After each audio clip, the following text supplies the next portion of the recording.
From slow, boring, political commentary should be boring. Before the New York Times culture section dropped their strange microlooting podcast episode, I'd been thinking as one does about urban planning in Los Angeles. LA is a funny city. It sits by the coast and is home to a major port, but its downtown is surprisingly far away from the ocean, apparently because the original Spanish settlers chose a segment of the Los Angeles River that was sufficiently inland as to be safe from pirates. Pirates are not a major concern in contemporary California, though, and the odd location lends the city a genuinely uncanny urban form. I was wondering how history might have played out if the city had been established near where Ballona Creek joins the Pacific. In that case, downtown might be roughly where LAX is. What's currently Marina del Rey might have been developed as the Army Corps of Engineers once proposed as Southern California's main port. Alternatively, if the original settlement had been at the mouth of the Los Angeles River, as is the case for most coastal cities, the whole conurbation would be centered around what is today Long Beach and San Pedro, with balanced coastal development going both up toward Santa Monica and down to Newport Beach.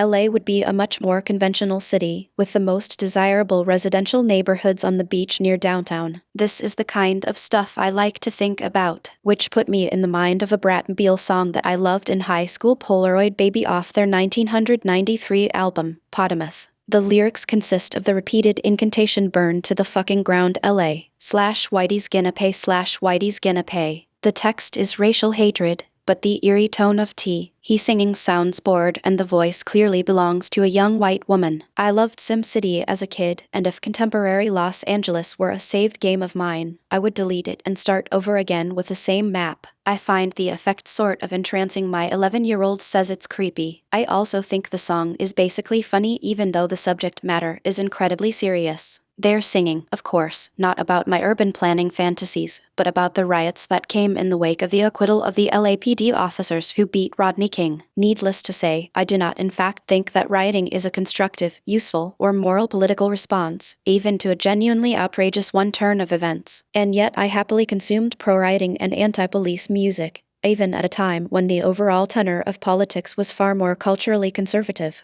I just felt there was a vast difference between politics-flavored entertainment and time spent actually learning about political issues by reading The Economist or The Nation. But a signature development of our time is that the lines that traditionally separated these things are blurred, and it's increasingly difficult for anyone to tell what's meant to be taken seriously and what's just people mouthing off. Oh, you thought this was going to be a classic slow, boring piece about urban planning? Sorry kids, not today.